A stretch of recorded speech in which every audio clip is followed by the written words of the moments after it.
You can do whatever is needed in the world, whatever, I mean that, and still remain untouched by the process of activities that we need to conduct in the world.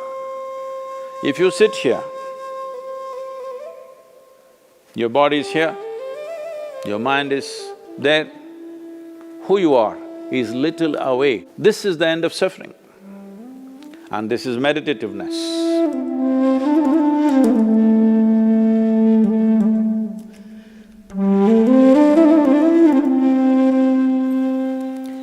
Namaskaram.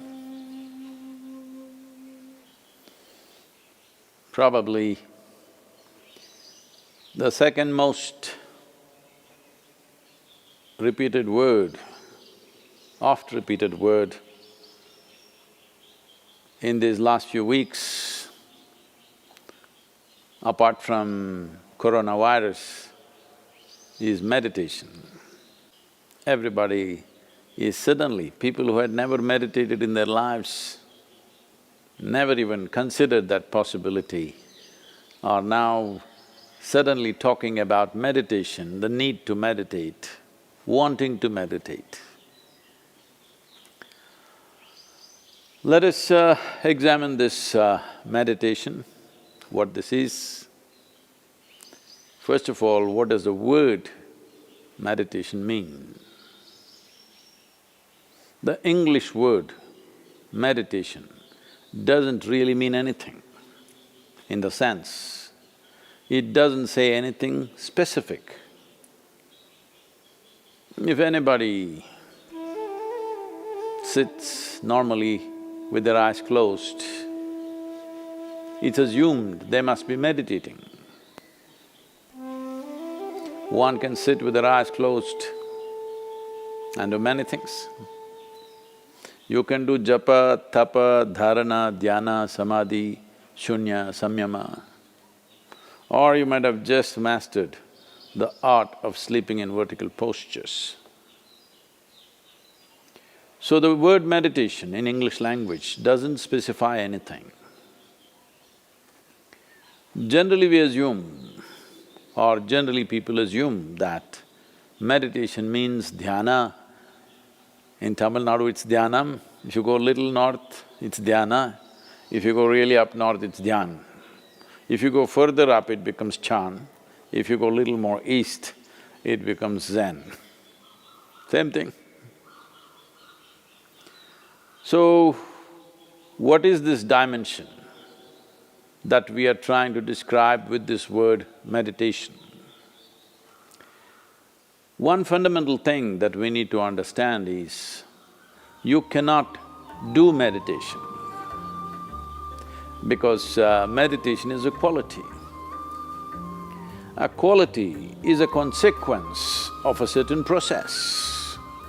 You can initiate a process, you can conduct a process. You cannot conduct a quality. Quality is just a consequence. It is like you want flowers in your garden. You don't sit there and do flower meditation. You know what happened to the flower people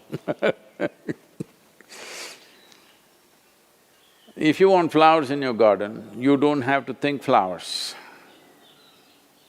You have to think soil, manure, water, sunlight.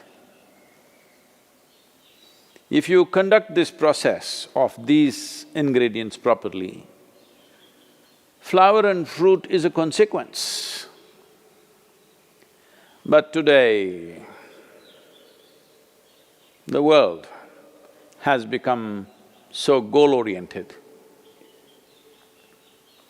Because they're so goal-oriented, they are not interested in the soil, definitely not interested in the manure and all the other things, but they want flowers and fruit. If you want flowers without soil, manure, water and sunlight, well, you will have to settle for plastic flowers. Plastic flowers are very wonderful. Those who think of utility, it serves you in many different ways. It comes with a 5-year guarantee. Flowers are a nuisance. If you keep flowers in your house, you have to look at them at least 5 times in a day, what's happening, are they thriving well or not. But if you keep plastic flowers in your home, 5 years guarantee, unlike your life. If you're alive, there is so much to do. You even have to dodge the virus, invisible virus. But the dead only have to be preserved. So essentially, the dimension and the process that you're referring to as meditation is very life-oriented. When I say life-oriented, today largely you're material-oriented or at the most mind-oriented, maybe emotion-oriented or physical body, which is a material again. Largely life has become like this. People's idea of life is, if someone says, "my life," you're supposed to understand they're talking about their job. They're talking about the economic condition in the country or in the world, about their car, maybe about their dog, sometimes about their husbands or wives. It could be anything. But the only thing that's truly life is what is throbbing in this. This is life. The rest are arrangements that we have made, hoping that these arrangements will allow us to enhance our life. Whether it's education, career, relationships, marriage, children, wealth, whatever. All these things one is after only in the hope that it will enhance our life. As you know, most people, instead of enhancing their life, largely get entangled with these accessories. Accessories have become larger than the life process. Well, I think in a very cruel way, the virus is bringing focus on the life. You suddenly understand your expensive home has become a prison. Your expensive car is as good as junk because you can't drive it, at least for some time. And right now, the world is in a situation where we do not know how long will it take before you're back on the road and swing around a little bit in your automobile? You do not know. So now naturally a whole lot of people are asking all over the world, how to meditate, what should I do? As I said, you cannot meditate, but you can become meditative because it's a quality. If one cultivates their body, mind, emotion and energies to a certain level of maturity, you will be naturally meditative 24 hours of the day. Meditation is not an impairment that if you're meditative, you have to close your eyes and be limited to one place. Meditation is a phenomenal empowerment that you can do whatever is needed in the world, whatever, I mean that. Whatever is needed in the given situation and still remain untouched by the process of activities that we need to conduct in the world. This empowerment or without this empowerment, in fact a human being is crippled Because if what you have to think, feel, understand and act in the world is going to rub off on you in such a big way, naturally you will hesitate to do what is needed. Naturally you will avoid doing things that need to be done.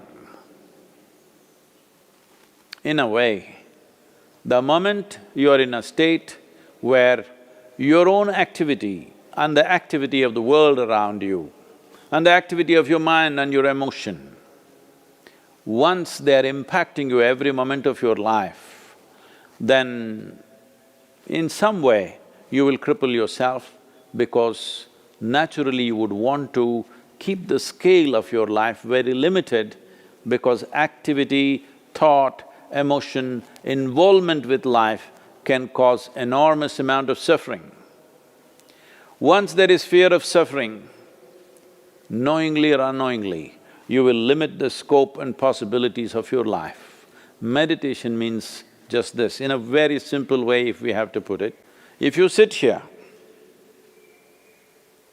your body is here, your mind is there, who you are is little away from these two dimensions of physical body and mental accumulations. These two accumulations of body and mind, if a little space arises between you and this is the end of suffering. And this is meditativeness.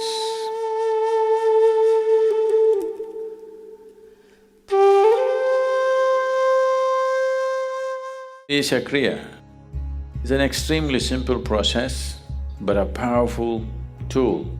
These three ingredients, your breath, your thought and your awareness, in the right combination, if you use them, your ability to use the mind and the body is so greatly enhanced that you almost look superhuman for somebody else. But I'm telling you, this is human. This is not about being superhuman. This is about realizing being human is super.